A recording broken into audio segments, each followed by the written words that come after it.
Hello, everyone, and welcome into the Go 24/7 podcast. My name is Bryce Koon, alongside Glen West. Another fall camp report as we get closer, Glen, to the end of fall camp, entering the final full week. It has been a hot fall camp. We're going to talk about this, the acclimation period over. We were out there today. For some guys, I don't know if it's ever going to be over, getting used to the heat that they're practicing in right now. But hey, we appreciate you tuning in. Whether it's on YouTube, make sure to like, subscribe, or if it's over on any of our audio platforms at Spotify, Apple Podcast, or wherever you may be listening, we appreciate you as well. Glen, it's been a relatively healthy fall camp for LSU. The Tigers staying healthy, battling the elements. We talked with Coach Kelly about that last week. But it's been one of those where you kind of like where this group is heading, continuing to get a lot of guys different looks. You know, you're going to have your nick ups, your nicks and cuts here, but man, nothing too major as we kind of roll in to the final week of fall camp. Yeah, no serious injuries. I think that's been pretty well documented. I mean, outside of J.K. Johnson, he's dealing with a pretty serious leg injury, but outside of that, a lot of the injuries that have kind of cropped up have been short term. Just hitting a few of them here. I mean, Greg Brooks, the safety. By the time a lot of you are maybe listening to this, he's already back at practice. I mean, he was kind of in the final stages of getting back to full strength when we showed up on Monday, doing a lot of conditioning, a lot of running out there in full pads. So, I think he's going to be very, very shortly back onto the field. He was dealing with a case of vertigo, which was apparently something he told us today while we were in interviews. And so, he seems to be on the mend. Mason Smith, the defensive lineman, I know every time anybody says that Mason Smith went down, everybody just their minds start to wander on what the possibilities could be. Doesn't sound like it's anything too serious with Mason. He was out there today in full pads, wasn't really participating in a lot of the team drills, but that's still a really good sign that he's out there and then he's around the team. He was on the exercise bike with a couple of other teammates. The running back position, Josh Williams, Armani Goodwin, and Logan Diggs were not out there on Monday. They were also kind of doing the exercise bike conditioning stuff away from the team. So it's a good thing LSU brought in all those running backs because you're already starting to see some of the effects there of some guys getting a little nicked and bruised here a little bit. But a lot of these players that are getting hurt right now, I think it's still part of camp here where you can be overly cautious and just make sure that those guys are 100% before you trot them back out there to practice. It's been it's been, like we said, the conditions have not been great. And I think, for the most part, LSU has held up really, really well in their fall camp so far in terms of injuries and still being able to put, together some really good practices despite, it being really, really hot and kind of record setting conditions every day, it seems like. And they're just doing a really nice job. And it's been a good thing that they haven't had too many, big injuries so far. Glen, a guy that I know we're going to mention later in the podcast, who might be having a tougher time battling the elements than his own position battle is Deuce Chestnut. Today, he came off the sideline after a defensive series and goes, "Man, we got to have an extra break. Can we not start any earlier than this?" And one of the coaches joking said, "It's not going to be that much cooler any earlier in the morning." So one of the guys that is continuing to kind of acclimate to that. But as we kind of talk, the first couple weeks here of fall camp have been just that, acclimating to kind of new faces, maybe guys trying to fit in and learn some things. And while there's always teaching moments, Kelly talked about that both in good and bad moments. This is kind of the part of fall camp where you start to see the coaches, maybe guys start to hone in on specific positions, specific roles they might have as LSU under 3 weeks now away from their season opener against Florida State. Glen, wanted to get your thoughts on this. Guys are starting to hone in on some roles. We're going to break some of those down, but is that something at this juncture in camp? It kind of feels like it's going according to plan for LSU. You got everything out in the first 2 weeks. Now you get to kind of focus on this. Yeah, I mean, I think so. I think probably the two position groups that we'll get into here in a little bit are the secondary, particularly at cornerback and at running back as well, is a really big one in terms of who's kind of getting the touches and whatnot. We kind of, after talking with Kelly the first few times during fall camp, he expressed to us that practice 6, practice 7, 8, that's when they're going to really start getting together as a coaching staff and having those conversations about who are we going to trust in these roles? Who do we think can start for us at these really key positions that have been battled really since the early days of spring? I mean, we haven't had a whole lot of, in terms of just players that are out there. We don't really know who's going to be the first team running backs and cornerbacks for a lot of these practices, and I think we're starting to get some more consistency on who's out there for the first team, and I think you're really going to start to see that kind of show here in the last couple practices that we get to see as a media.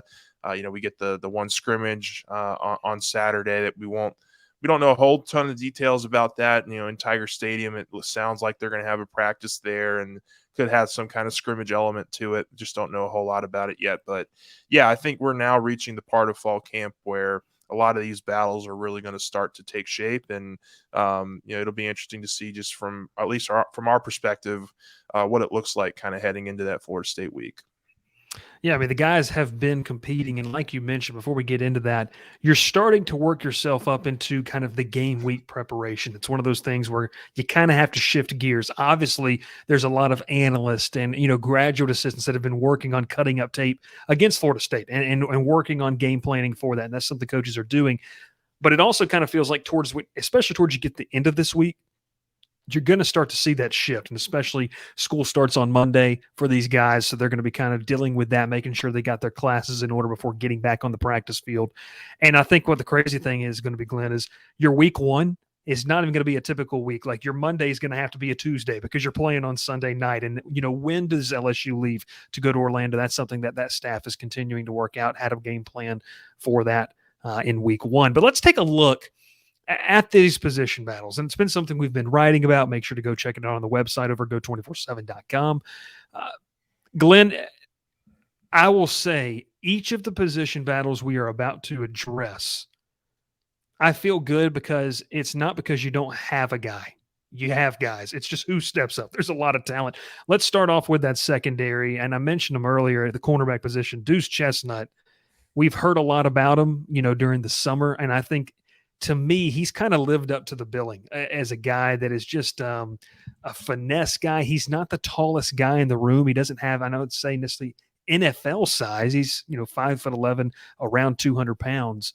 But man, the way this guy can play the ball, and Matt House said it in his press conference, the way he baits receivers or baits quarterbacks into making a throw. You see why this guy had the recognition and honors that he did at Syracuse, and man, it's translated nicely here through the first couple weeks of fall camp. Yeah, I feel pretty confident right now in saying that it's probably going to be a Zy Alexander, Deuce Chestnut kind of look on the outside. At least that's just the way it's been trending so far in fall camp. I think those two have given you the most consistency on the outside, and it's a little bit of a different role. I think that we had pegged for Chestnut. I think a lot of people had thought that he would compete with Sage Ryan for that nickel spot, but he's been doing a really nice job on the outside. He's been really physical. I mean, I think for the fact that he's only 5'10", 5'11", he's actually a really physical player. He's stock. He's built. He's not going to get pushed around. And you mentioned the fact that he's been kind of dealing with some of those weather conditions, but he's a guy that played in Syracuse for 3 years. I think that's just going to take a little bit of time, but he's when he's out there, he's actually giving 100%. And I think a big part of the reason why he's getting so drained is because he's doing a really nice job. And there was one play in particular where it looked like he got beat initially by Chris Hilton, but was able to make a nice adjustment and catch up and make a nice, at least go up and compete for that play. That ended up being an overthrow from Jaden Daniels to Hilton on a really deep pass on Monday. He's just been really, really consistent, I think, for you. And the same goes with Zy Alexander on the other side. I think those two are the ones you can rely on as the outside corners. I think in the slot, you're looking at that nickel spot, probably Sage Ryan. I think he's given you the most consistency there. He's also looks like a physically more developed player. I think he's added some good weight. He's able to throw it around a little bit better, give you some more physicality there in the slot and in the middle of the field. I really like what Sage has done. They actually had Sage playing a little bit of outside corner on a couple of reps when we first walked in on Monday, which I thought was an interesting move. So, I think that they're finding, that a lot of these players can be versatile for them. And, the one thing I will say about the secondary is that it seems like there's a core 5 or 6 players that they really, really trust.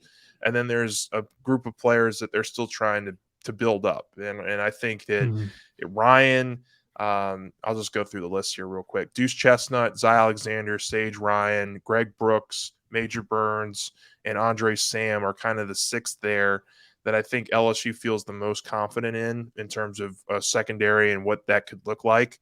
Laterrence Welch, I would probably put maybe a one step behind those guys, but they're still kind of in the phase of figuring out what that group looks like behind them. But I do think that they have a good understanding of what this secondary could look like here in the first week against Florida State.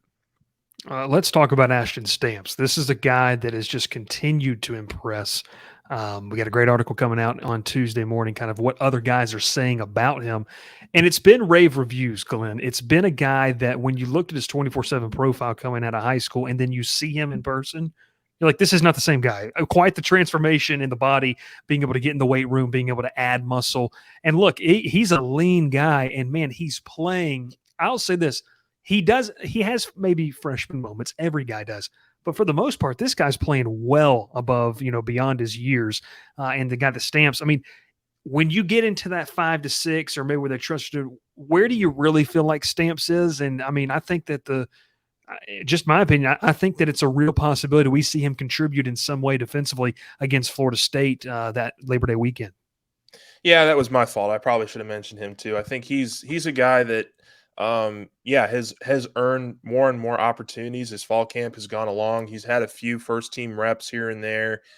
He's been pretty pegged in the second team kind of rotation the last few days of camp. I would think that he and Laterrence Welch are kind of in that the same grouping there with a lot of the rotations that they're doing right now in the secondary.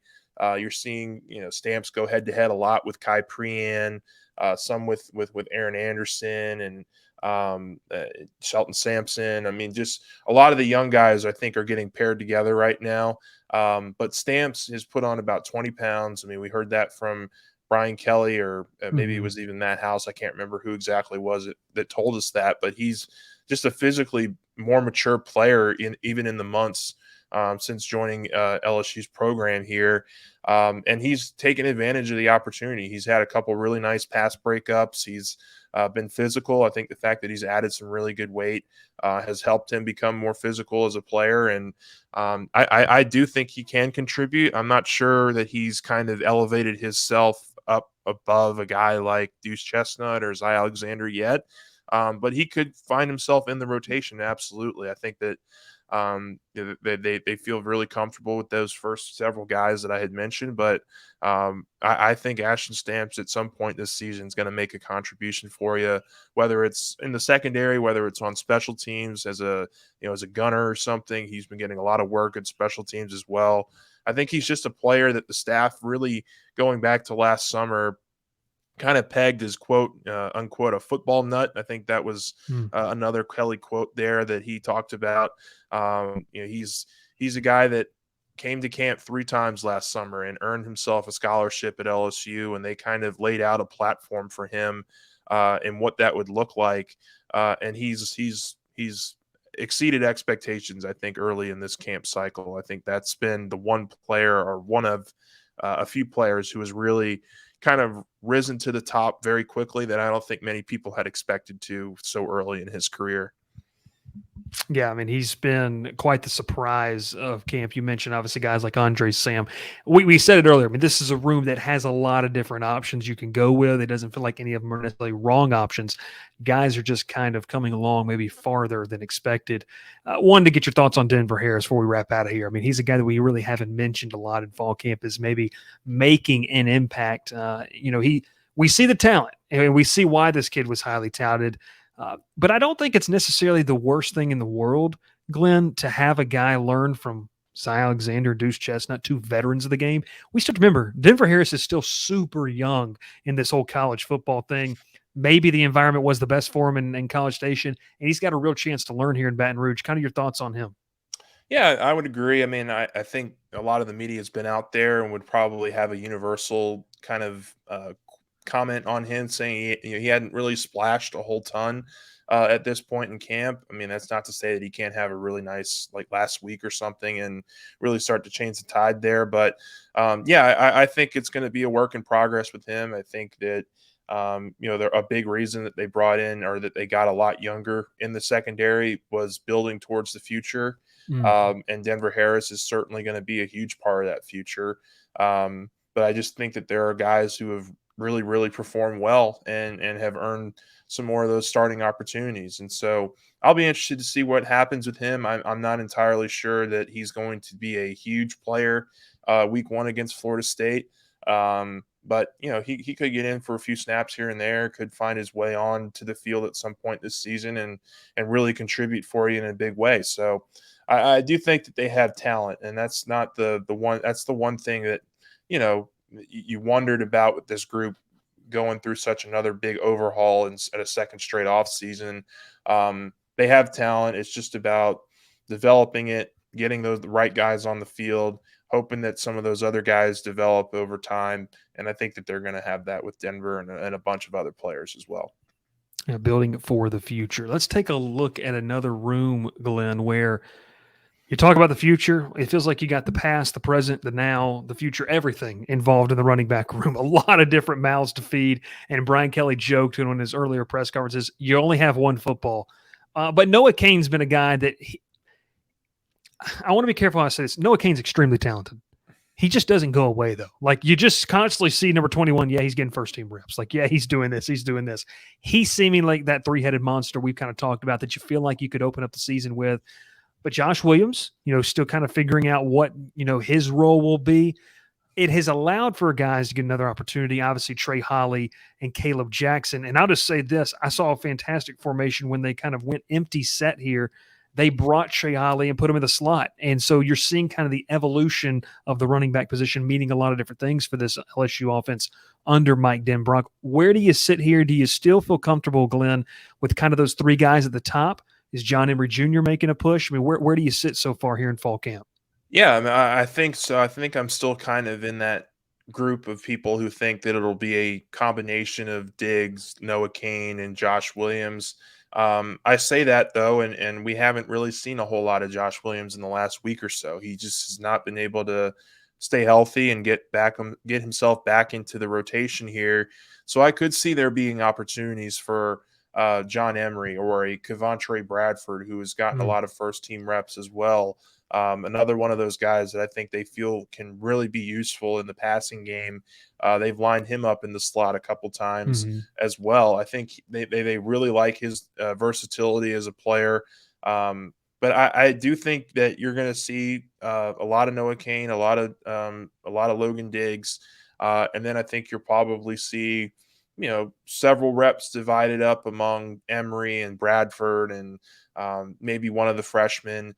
But I do think that I mean, look, I tend to believe what Brian Kelly tells us. He told us this last week that in his experience, it's been the veteran guys that have been able to kind of rise to the top and get a lot of those opportunities early in the season, and then maybe there's a freshman or two or a younger player that really bounces and finds himself in the middle of the season and is kind of afforded more opportunities based off of what transpires, whether it's injury or an effective play.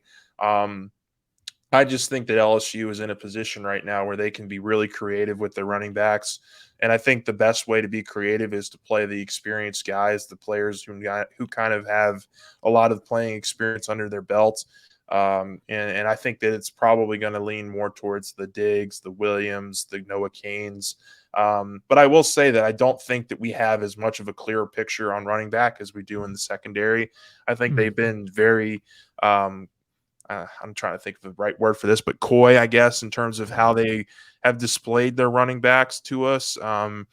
Where in the secondary, it's been pretty straightforward. It's been a pretty routine group of players that they've kind of, I think, risen to the top. I don't think we have that yet with the running back room, which is why that I think it's going to be a little bit more of a discussion kind of closer to kickoff in terms of who could get those reps. But I think the biggest thing here is we get those guys back healthy.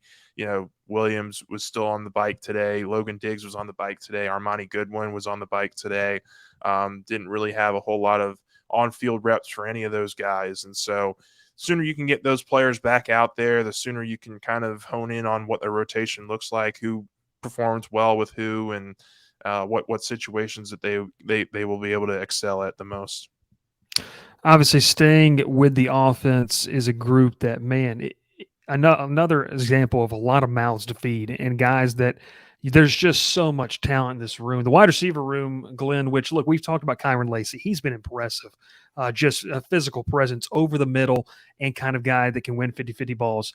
Brian Thomas Jr., another guy that she's going to figure in this equation. Malik Neighbors, we all know who he is. But outside of that, we got a chance to speak with Chris Hilton on Monday. Hilton's had a really, really good fall camp, in my opinion, just being able to kind of put a lot of the injury concerns behind him, both mentally and physically, just looks more like the talent that he was coming out of high school. But, you get to this and you got a ton of freshmen. You got some redshirt freshmen, and you got the transfer freshman in Aaron Anderson. Glenn, how does this group stack up, in your opinion, when you kind of see there's only so many opportunities to go around, but, man, it's a loaded room for now and for the future?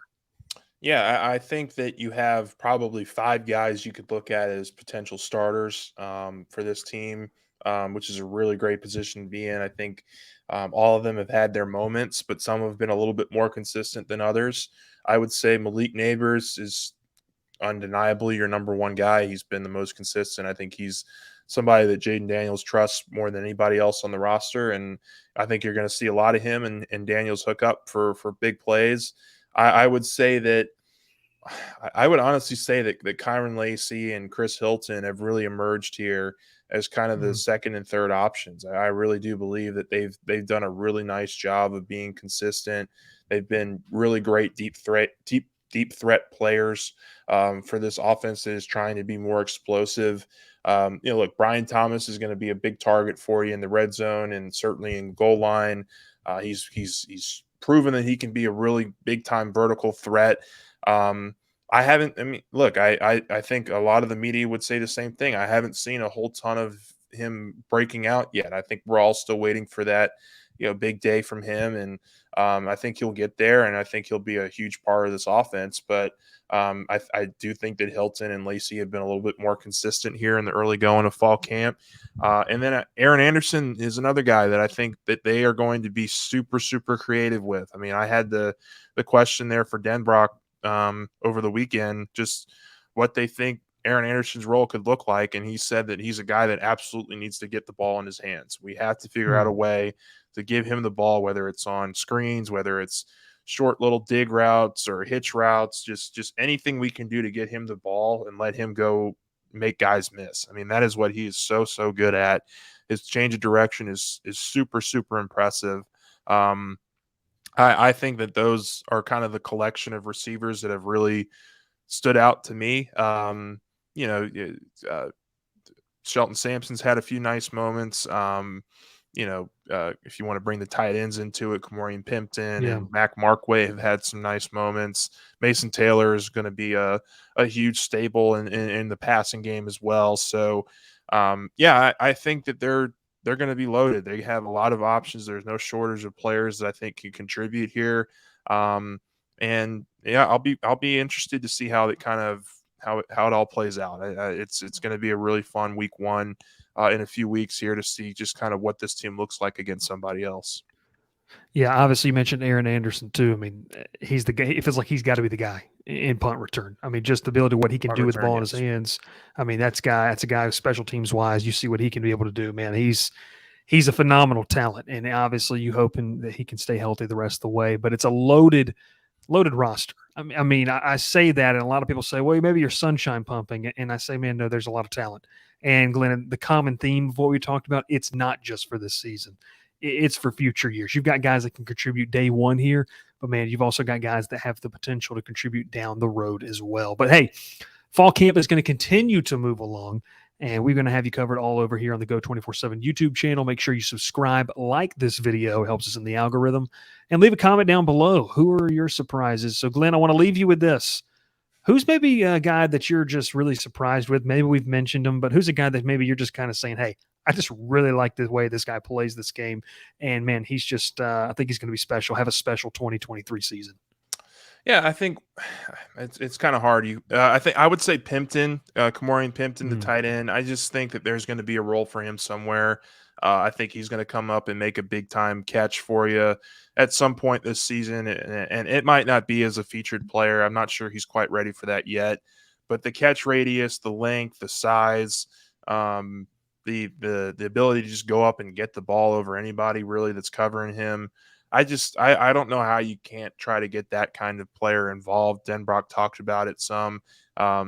He's going to have to continue to develop as a blocker for sure, but I think from a pass catching perspective, he can be lights out for you in some situations. I could see him having a really meaningful couple of catches, 3 or 4 or 5 maybe throughout the course of the season that really just kind of make you think, wow, the future is super, super bright for that guy. And I think he's going to be somebody that really sticks out to me when it's all said and done. Yeah, I'm going to go with staying kind of in the pass catching category. We talked about him a little bit, but Kyron Lacy. He's just got a demeanor on the practice field right now that he is just really wants to have that breakout season. Look, it's going to be hard to have a breakout season next to Malik Neighbors, who might be one of the best receivers, probably be one of the best receivers in the country. But Lacy, man, I think especially in red zone opportunities, both the guys we mentioned, if they run some 2 tight end sets, with Pimpton, Lacy down in the red zone is going to be an opportunity for Jaden Daniels to kind of capitalize on that as well. And yeah, we had to get out of here before mentioning Jane Daniels or Garrett Nussmeyer. But hey, that's the Go 24/7 podcast for you. We're going to have content coming all week long, practice highlights. We'll have a review as well on Saturday of this kind of pseudo scrimmage of whatever it might be. But we appreciate you tuning in. Make sure you are liked, subscribed to this video and this channel, and make sure you head over to Go 24/7. Take advantage of a good deal for all the VIP content. We're going to have a recruiting pod coming later this week after LSU nabs 2 big pieces from Duncanville. Not the 2 maybe you wanted, but they get 2 indeed, and kind of setting their sights on some other players to round out this 2024 class. For Glen Waste, my name is Bryce Koon. We'll catch you next time here on the Go 24/7 podcast.